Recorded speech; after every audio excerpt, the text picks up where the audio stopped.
what does the word gutsy mean to you? Ooh, gutsy to me. Gutsy means going for it even when you're scared. Going for it because it matters. And honestly, I think that we could often go for it, but knowing what the right thing to go for is. And so taking that moment to say, this is it. This is it. I feel it in my soul. I feel it in my spirit. This is the thing worth going for. And then taking that first step. Honestly, I think we can see the end game as the gutsy move. Actually, it's the first step to me that's the gutsy move, because it's committing to something that you don't even know it's going to work. You don't even know where it's going to lead. And you do it anyway, because you've got this thing in you that can't not. And I'm really thankful that you empower us all to be gutsy. You tell us to get rid of the mind junk that keeps us held hostage. And I think that the things that you're sharing and you're speaking, Laura, are so powerful and so beneficial to the world. And I'm thankful for that. Welcome to the Gutsy Podcast, the show where you learn how to own what you actually want and shift the mind junk that's been holding you back. I'm Laura Ora, keynote speaker, coach, and your guide to help you get clarity, build confidence, and make the gutsy moves that change your life. Each week, I'm going to help you simplify things by teaching you how to get out of your head while stepping into action. This way you can achieve all those life shifts that you've been overthinking. Your desire, that drives you. But gutsy, that's what gets it done.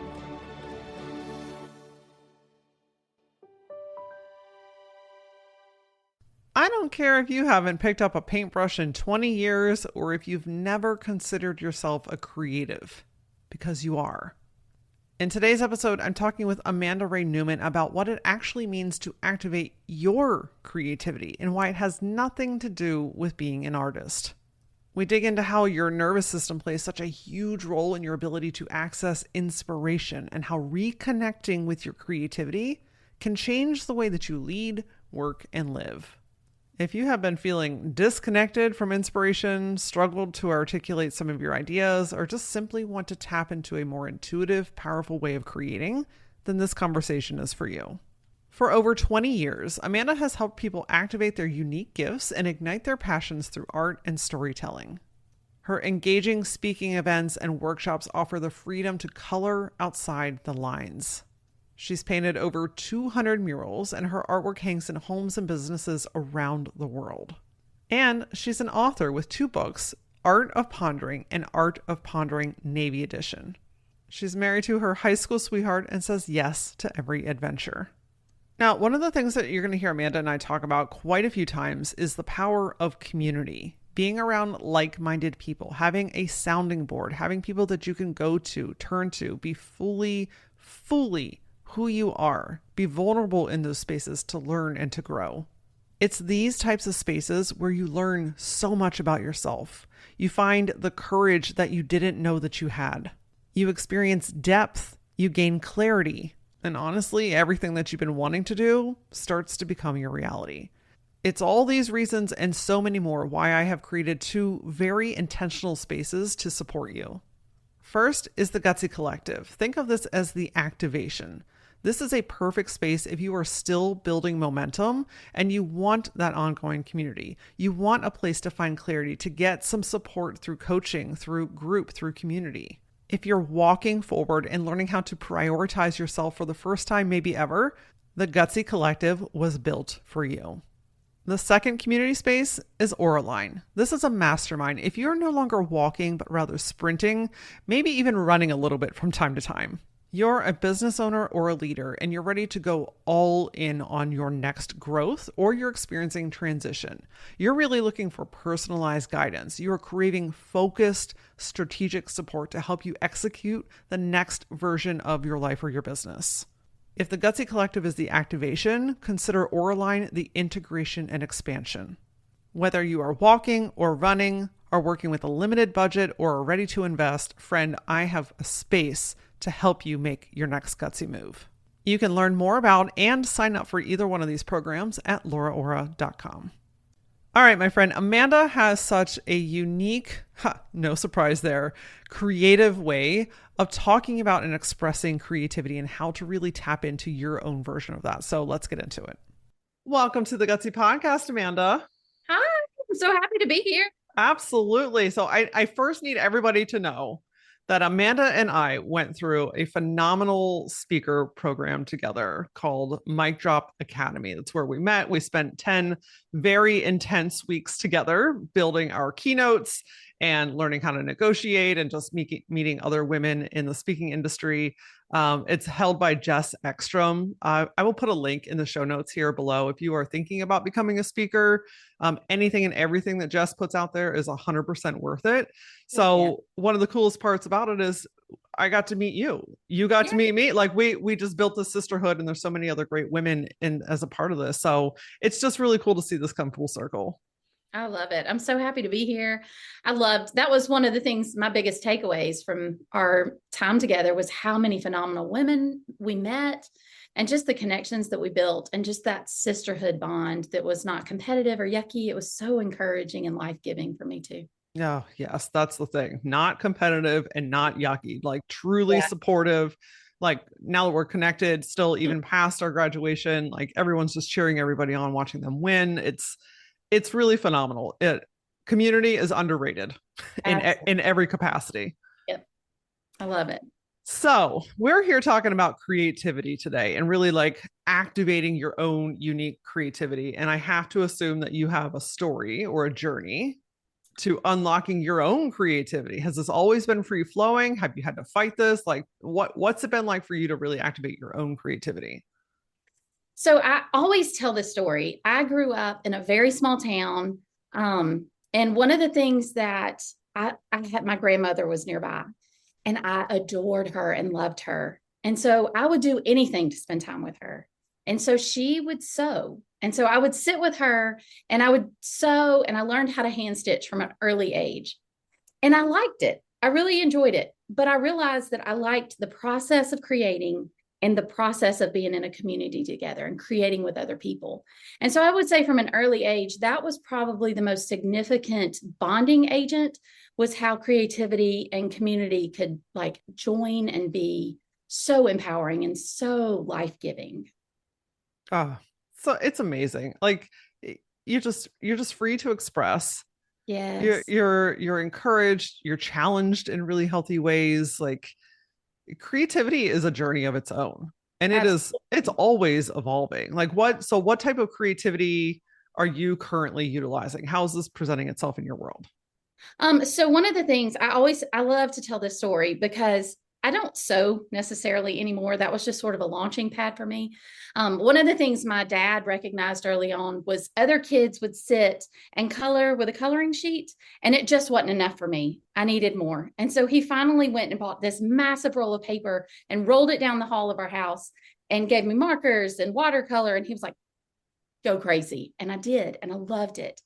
And so now as a grown-up, I can see how that early interest, that early spark of joy now has translated into, I paint murals, give me the whole wall and let me go crazy. And so I am obsessed with going back and looking at what lit you up as a kid. And that gives you some really good clues into some creative energy you need to tap into as an adult. And that doesn't necessarily, like for me, it's become a career. But for all of us, tapping into creativity that lights us up, it gives us a key to unlock, tap into our passions, and honestly connect us with our purpose. So I've told you two things, painting and sewing, right? And so now as an adult, when I was in my 30s, I went on my first trip to Rwanda, Africa, and we go into Africa and we were doing all this different ministry there. And I was terrible at it. I didn't enjoy it. It was a horrible trip for me, actually, which I love to tell that part because we can often assume that our paths, those rocks are barriers. But for me, that it was just a hurdle that I needed to come over. And so I had to be a little gutsy. Sorry, that was so cheesy. I know, I love it. So when I got to Africa and I started talking with the person we were serving there, the more I realized what he really needed was for someone to come and teach the women how to do certain skills that I had. And it was shocking to me. I guess it's very tempting in our culture to think of art and creativity as fluff. But to other cultures, it's actually empowering in ways that I didn't know until I started using it there. And so now, because I said yes, and I went back and I taught the women how to sew, I taught the women how to make products, and now 30 women make products that are sold all over the United States through an organization called Do Good Project. And so we're able to send money back to them, and it has changed villages in Rwanda simply because I used a creative gift I started as a kid and it has ignited a passion and a purpose in my life. Oh, that actually brings tears to my eyes because two beautiful things happen here. One, you allowed yourself to express something that came naturally to you. Right. You know, I think as we get older, we lose that spark, we lose that creativity. We have to get more like professional, whatever that even means anymore, right? And we hide that part of ourselves. And what I love about your story is that you were like, this, there's something in this for me. Like I want to keep digging into this. I want to use it. And then you turn around and give it to someone else. Like you empower this village of women. You teach them a skill that allows them to care for their families, that ignites joy in them. Gosh, and this is one of the most friends, hear me. When you do what you are called to do, you empower others to do the same. And that's what you've done.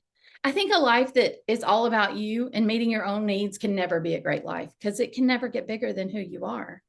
And so one of the things that I speak into people is take your gifts, take your unique tools that you've gathered in the toolbox of your life and figure out how to make a life that has purpose and meaning. And that means using it for other people. I think one of the things that I've discovered in my life, there's this temptation in our culture to just pick a path and follow it, right? And the further we get, there are more branches. That's fair.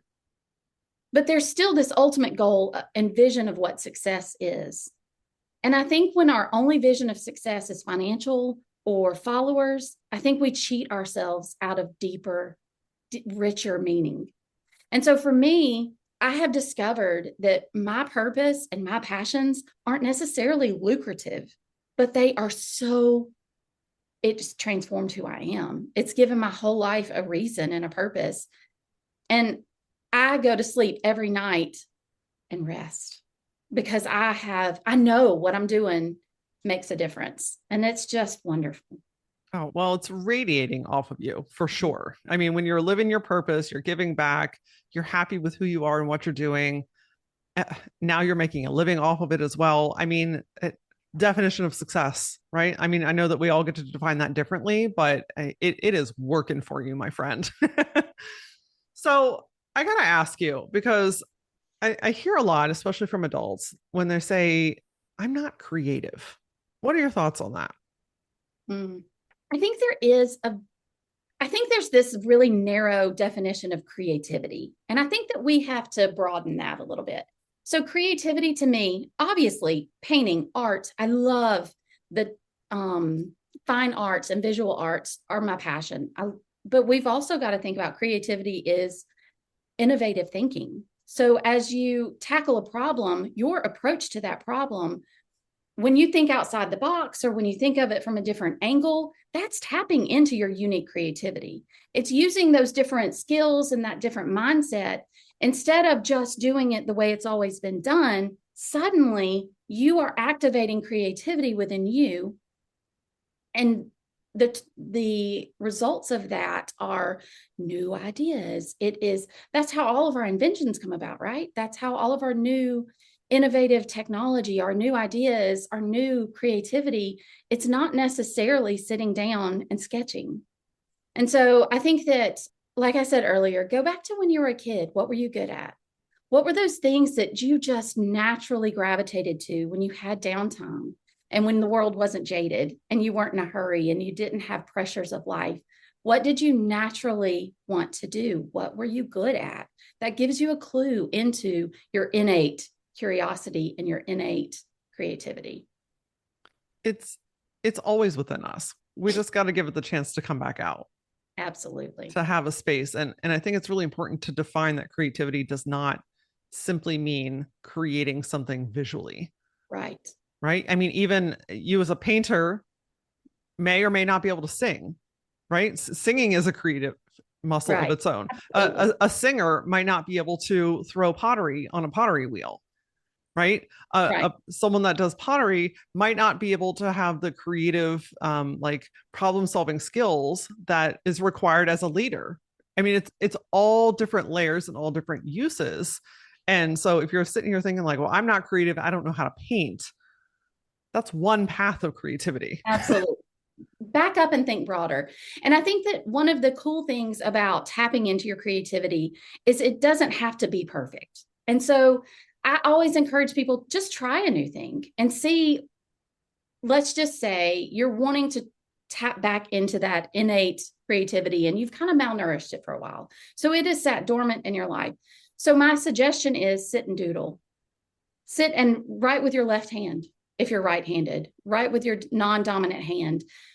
Do both hands at the same time and slowly calm down. Part of the beauty of creativity is calming ourselves down and giving ourselves a little space and a little freedom to see what flows and to see what comes out of that time. And so tap into it, see what happens. So you may just hate it. So you may pick up a pencil and start sketching and like, I hate this. So shift and try a new thing, journal, go outside. My advice is always go outside in nature because the inspiration is everywhere. And so get outside, breathe in fresh air, turn off the dopamine drips, walk away from your phone, get away from your screen, and just see what kind of creative juices start flowing in you. I think when we give ourselves the space and the time and the freedom to do it, it's just going to bubble up out of us because it's there. It's waiting to be fed. Yeah, it is. And then the next piece is allowing yourself to work with it. Absolutely. To play with it, to experiment. I'm so glad you brought up perfectionism because I think that is the thing that kills creativity probably faster than anything. Yeah. Is overthinking and trying to perfect it. Whether you're holding a meeting or you're speaking on stage or you're painting a painting, perfectionism is going to halt that creative flow. So how do you work with when you're wanting to like make it perfect or make it fine or like put like all these extra little details or you're just like really down in the weeds of it and you've kind of disconnected from the creativity itself? There's a couple of fun little tips and tricks you can try. So one is to set a timer. So let's just say you want to try to sketch again. So if you're outside and you've got this building or a tree or a plant in front of you and you're like, I'm just going to try to sketch it and see if I can do it. Set a timer for 2 minutes and you got 2 minutes to sketch it as fast as you can and do that 3 times. And then the 4th time, slow down and then pay attention to the details. And you've loosened up your skills. You've loosened up, you feel your shoulders kind of chill out and you relax a little bit. And now you're looking at the details a little differently. So as you kind of challenge yourself to move quickly and to sketch as much as you can very quickly, you kind of, it frees you to do a looser sketch and a looser painting and a looser drawing. That's always like kind of a little art tip. It's really fun. Yeah, no, that's fun. Here's another tip I would like to give people. This is not for you to present to anyone. So when you first tap into your creativity, and if it's especially for just to remind yourself of who you are, this is not for public consumption. This is literally something I don't recommend throwing it away, but I do recommend putting it in a space and closing it, and it's private. You don't post it. You don't talk about it. You don't even have to show your family. You don't have to tell anybody about it. Just you in your private little space, because I think a lot of times that performance and that need to put the best thing out there drives us in our culture of fast, fast, fast and performance. And so we need a place where it's just us and it doesn't feel like we have to impress anybody. Now, I will say, don't throw it away, because the more you do it, you're going to want to go back and see where you started, because it's such a slow journey as your skills grow and you remember how to be creative and you see things more clearly as you look at them and it becomes more fine-tuned and more refined. It's really life-giving to go back and look at where you started, because you're going to be really shocked at how far you come. one of the things I keep hanging in my hall is my first big canvas. And it is so, so pitiful. It is the sweetest little thing, but I want it there because I want to remember how far I've come. Because when I started, I had such sweet hopes and dreams, and I don't want to lose that. I don't want to lose that side of me that hoped for one day I can sell a painting, and now here I am. I've done 200 murals around the world.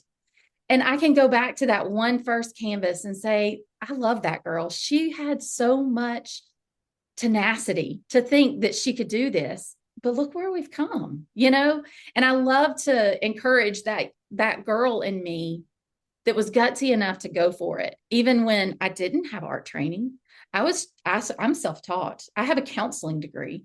Art was my therapy. And so that's how this became what it is. And it just became something I could not do because I loved it so much. And as you start tapping into your creativity, you're going to be shocked at how it takes a new form in your life. So it may not change your career necessarily, and it may not change your path, but it's probably going to change how you do it. And that may shock you. It may shock you the doors that it unlocks. When you tap into your creativity, suddenly the uniqueness that you bring to the table puts you in a whole different standing and a different position. And it changes things for you. And so one of the things that I love to remind myself, I don't love the question, what do you want to do? I think a better question is, who do you want to be? And so when you remind yourself of who you want to be, your methods of getting there become more innovative and more creative, and your why is more solidified. And when you have a clear why, when you have a clear purpose, and now you've tapped into creativity and you feel passion flowing again, the mundane can be avoided. Like, you don't have to stay in the mundane and accept that as this is what it is. Suddenly you're reminded of who you are, who do you want to be? And that is such a powerful vehicle. So that I think that creativity is the sparkle that leads you down the right path. So I'm such a fan. Oh yeah. I so love and appreciate that you brought up day one, Amanda. Hanging that canvas, putting it up there, letting it be loud and proud, as imperfect as it is and was, because we often want to get to the finish line. We often want it to be perfect. We want it to be done and figured out. And we get really gnarly up in our heads, and it makes things harder. And then we beat ourselves up, and it's just not a great place to be. Right. And so what I love about what you've done and what you've shared is that we're honoring her. Yeah, absolutely. Because without day one, Amanda, there would not be 200 murals, right, and counting. And now, without day one, Amanda, you wouldn't be speaking to groups and holding workshops about this stuff. I know. Without day one, Amanda, you and I would not be having this conversation right now. Like, isn't that wild? She didn't even know what to dream, but her dreams were so small. They were so sweet and so significant. But I think if you had any idea of where you were going, it would terrify you and you'd never start. Absolutely.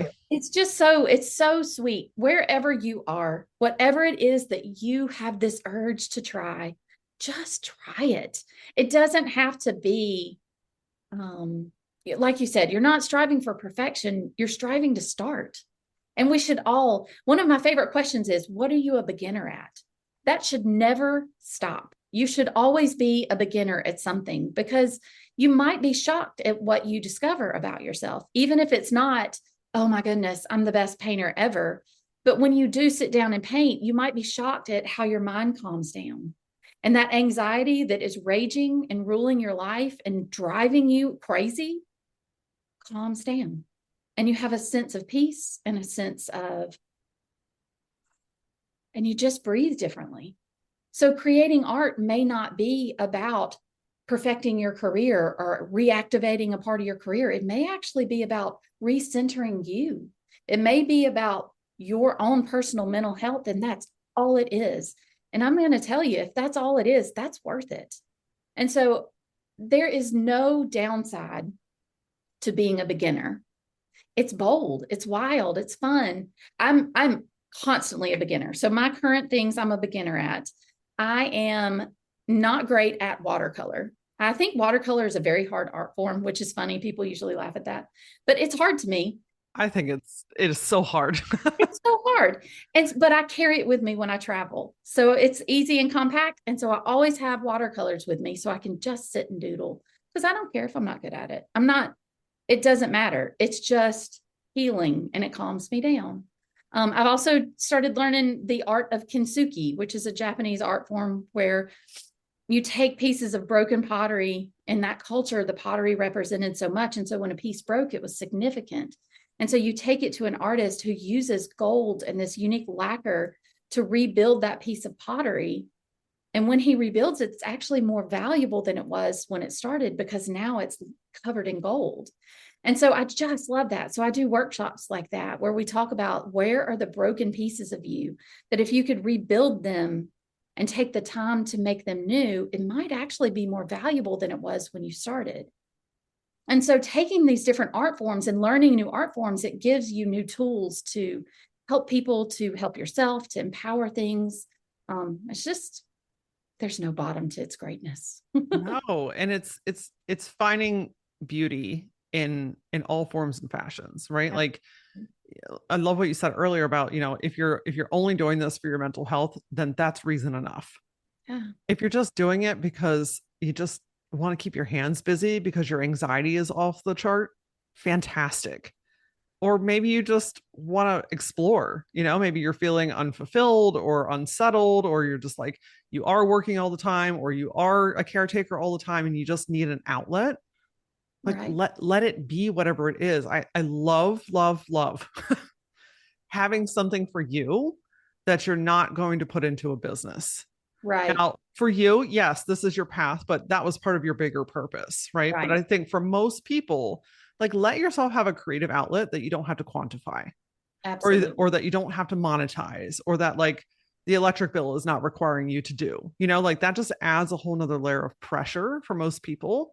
So just having something for you that has no strings attached and you're not doing for validation. Absolutely. You're just doing it for you and see where it leads you. It might shock you. I want to learn how to trust myself again. This is one of the top things that I hear from the women that join either the Gutsy Collective or Align the Mastermind, because the world has taught you to go outside of yourself for answers, for validation, to discount the small, silent, and very soft, subtle hints that your mind and your body are giving you. And what's wild to me is there is so much clarity, so many opportunities, so much goodness behind your willingness to trust yourself. And I get it. It doesn't always make sense, and it certainly doesn't make sense to other people, but guess what? It doesn't need to make sense to them because it's not theirs, it's yours. If you're feeling the nudge and the pull towards making a shift or move in your life or your career, and you're just not sure what to trust and what not to, then I would encourage you to book a clarity session with me. This is a 30-minute you and me time. By the end of the session, I can guarantee you that you will have clarity on what your one next step is. And by the way, did I mention that this is a free call? What are you waiting on, my friend? Go to lauraora.com and sign up for your free clarity session today.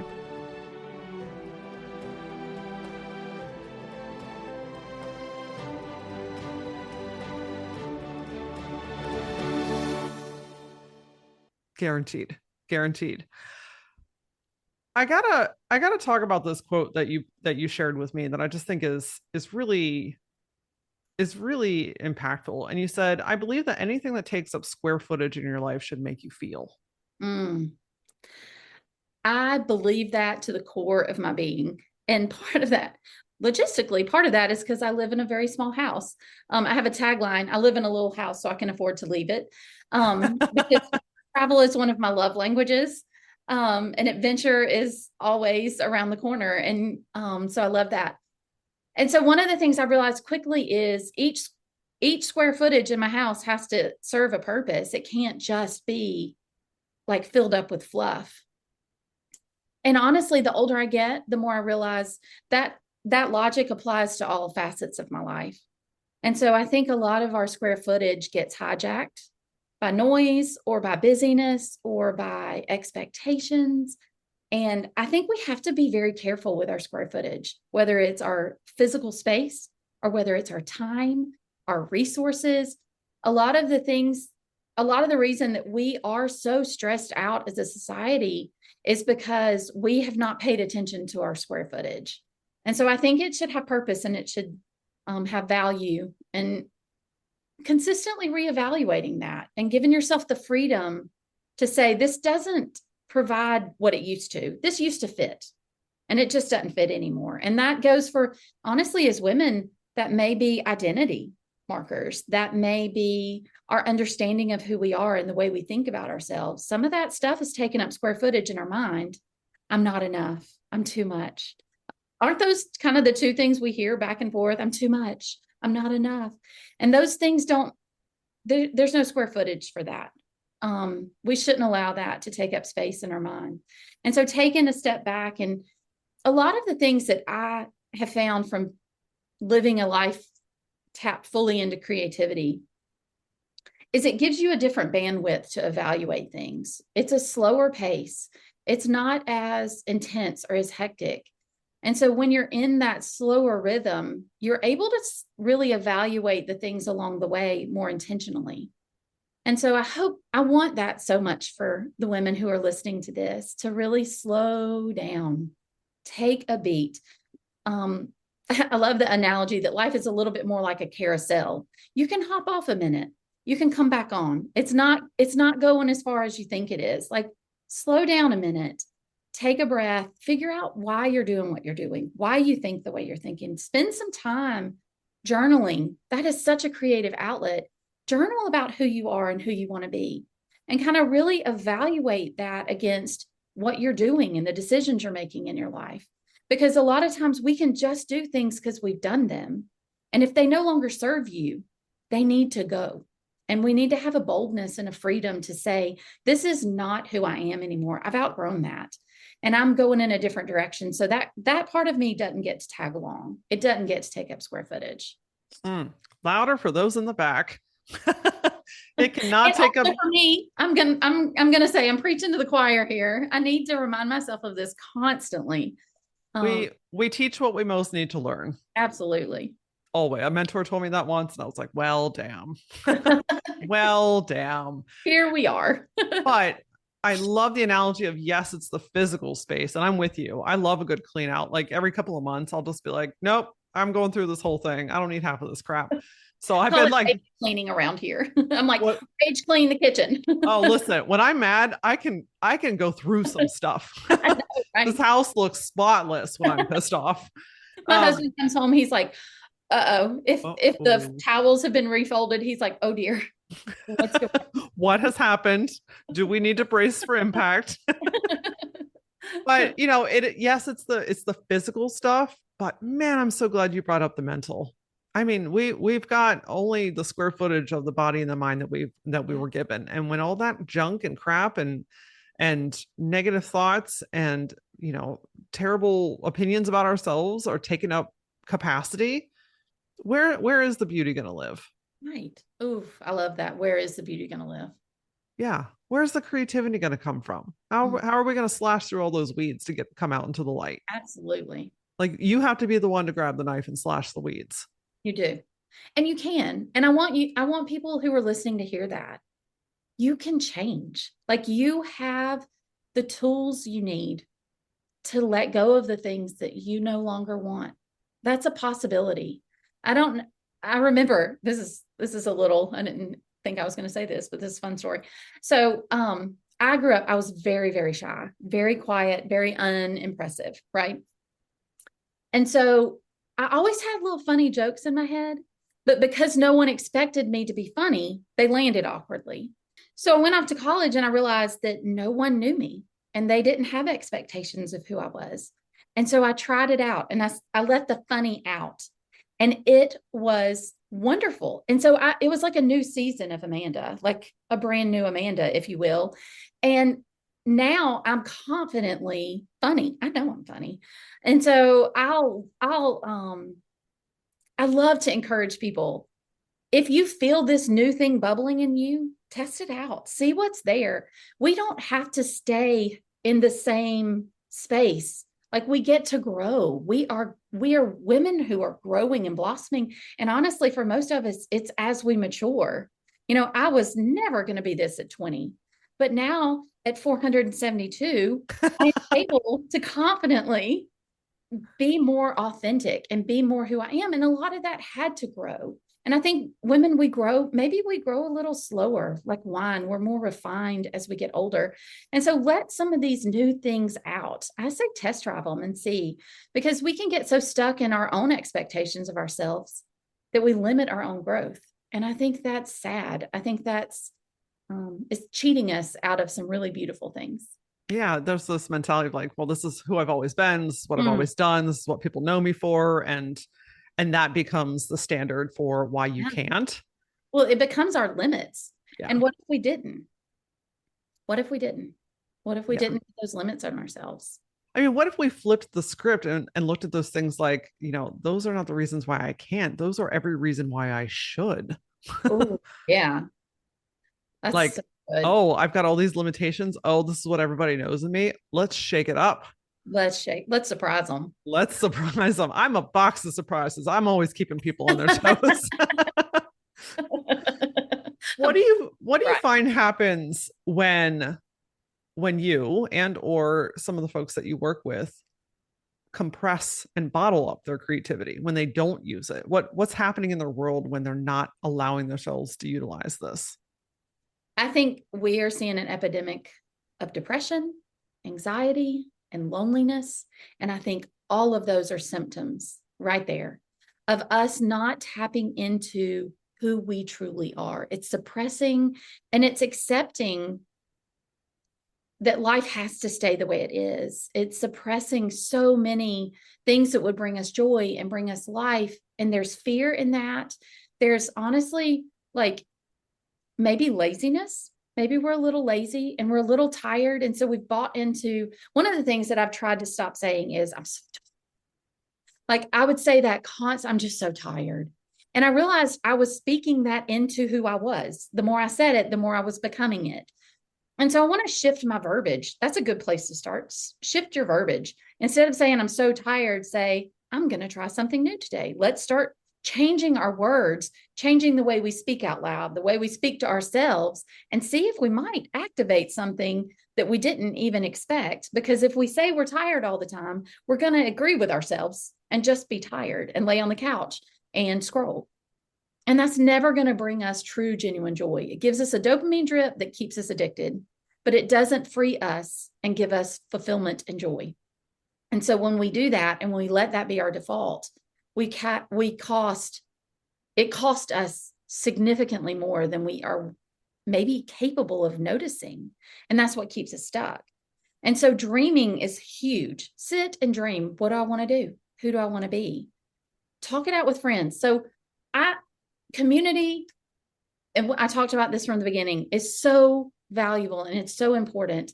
If we are alone too much, or even if we're around people all the time, but maybe we're not authentic, we're staying in the shallow end. Maybe if we don't let anyone know us a little deeper, we keep ourselves boxed in so tightly that we lose the light. And so here's one of the things. When I was in college, I had grown up in a small town and I went to Auburn University, which is War Eagle, greatest school ever. And it was huge. And I was so lost. In my first math class, something good came out of a math class for a creative. Can we all just like, we can acknowledge that. I know, right? And so I walked into my math class and I recognized a girl from my college orientation. And we were both like, I know you, I know someone. It was so great. It was 150 people and we knew someone. And so we wound up going to get pizza that day. And it was so fun that we went the next week as well. And 30 years later, I'm still at Mellow Mushroom every Friday at 12:30. And I live known that anyone who's lonely or just wants to hang out is welcome to Mellow Mushroom. I'm in the back and you just come eat pizza. And I'm a little fluffy for it, but I'm so fulfilled. And so many friendships have formed out of something as simple as I go eat pizza on Fridays. And if you want to come hang out, you're welcome to come too. And people just show up And it's so much fun. And so community doesn't have to be complicated and hard. You don't have to plan a dinner party and have all these hospitality skills. It could just be meeting somebody for pizza on Friday. And it's shocking how many good things have come out of that, and connections, not just friendships, but one of the girls who comes to Mellow Mushroom every single week is the girl who designed my website. And I didn't know I wanted a website until she sat me down one day and said, hey, I think there's more to what you're doing than what you're doing. She was like, let me build you a website and let's see what we can do with it. And suddenly things started exploding in my career and exploding in my business because I had made this simple connection over lunch and pizza. And she's still, to this day, she's tweaking it now because she was like, this is ugly. We got to fix this thing.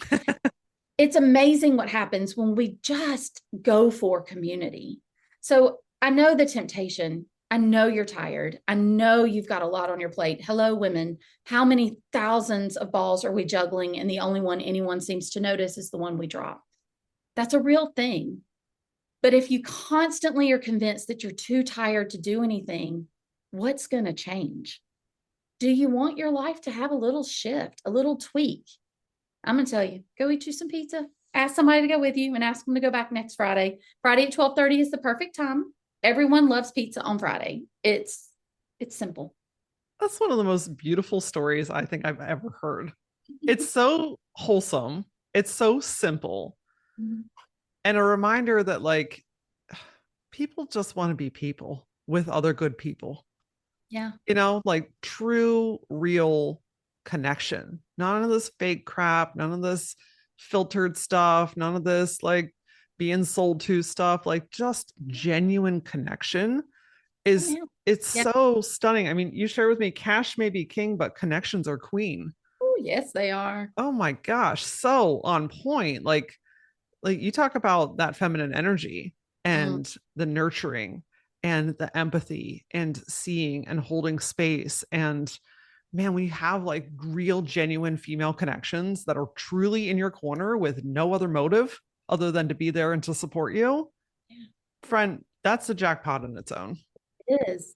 And I think that when we start hanging out on that level, just so simple, we naturally are encouragers. We naturally have that ability to be creative for each other. And so, sure, Raven is the one who does my website. And she's the one who told me one day, she was like, this is trash. You need to fix this.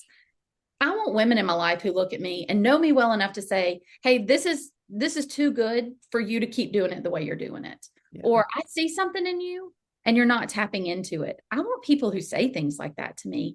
I want to know people on that level that I'm able to say, hey, you need to try this. This is actually significant. Because a lot of times we don't have that ability to see that in ourselves because it's normal to us. Who we are and our gifts are normal to us. But to other people, when we have someone else reflecting that back, it activates something in us that we didn't even know was special and unique. When we hear, that is good. I don't think about it that way because to me, it's just ordinary.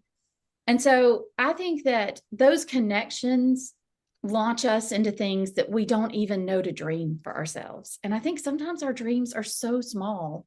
And there's something so empowering about being surrounded by friends and women who can help us see them more clearly. Yeah. And I think one of the cool things about that, like we could call it constructive criticism. We could call it like being honest with one another, however you want to frame it. I think there's something so beautiful about that trust because that to me is saying, I believe in you so much that I have to tell you the truth to call you forward. Mm-hmm. That you believe in me so much to say something that might feel uncomfortable because there's something beyond it that you see for me. Hell yeah. So isn't that so amazing? That's genuine love. It's a gift. It's community. It's friendship. It's what it should be. That's what friendship should be. Yeah, for sure. So we've talked about what happens when you don't use your creativity. What happens when you do? When you allow yourself, when you just like tap into it, you're just letting this stuff flow. What changes in your life? What's possible when you allow yourself? My first thought is it's quite messy. So before It's funny. I was like looking at my hands. I was like, I have paint all over me right now. It's messy. It's messy. And for me, it's physically messy. And for me, it's also emotionally messy.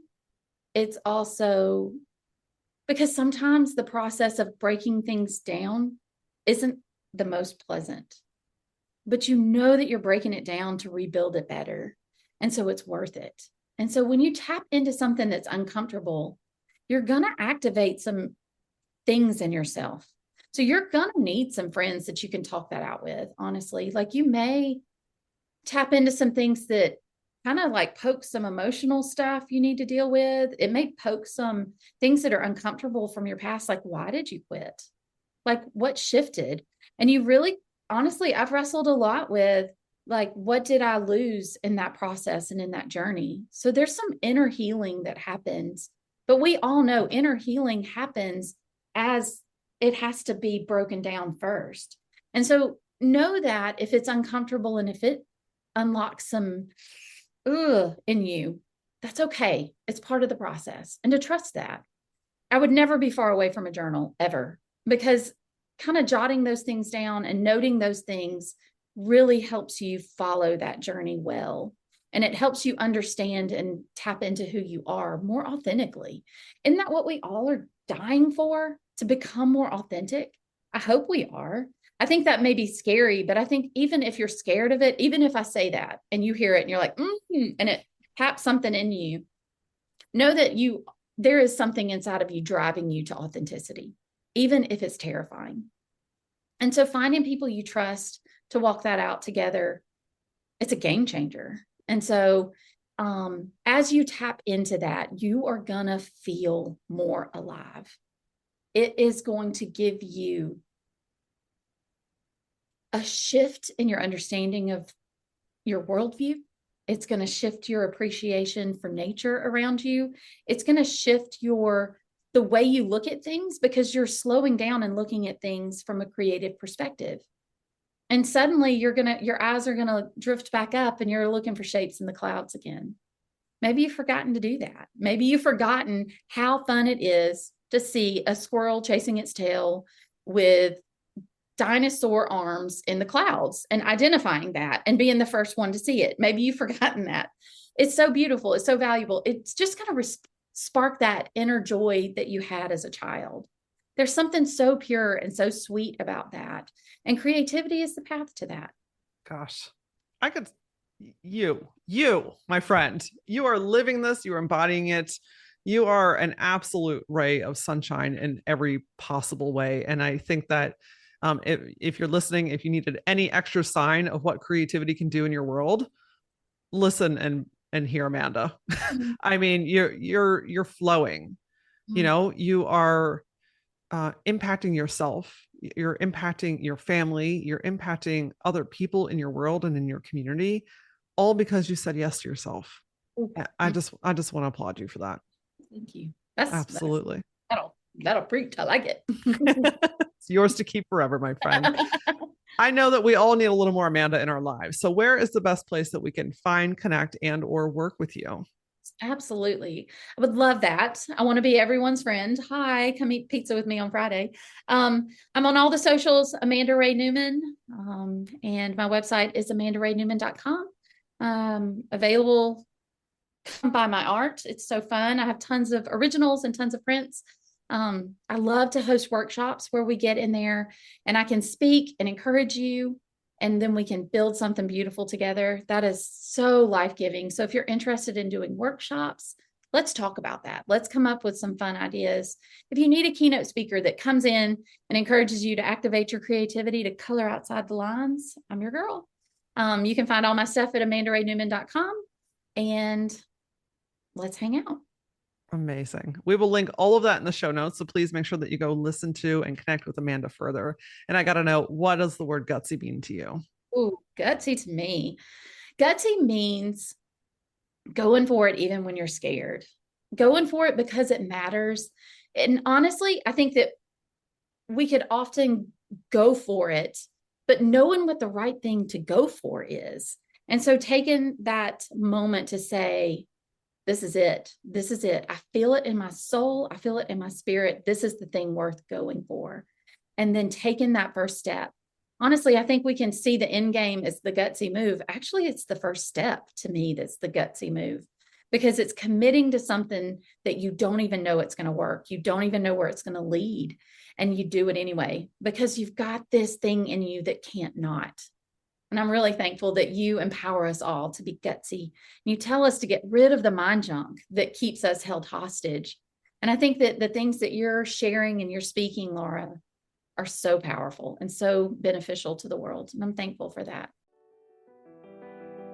One of my favorite parts about this conversation was when Amanda reminded us to use our creativity for ourselves.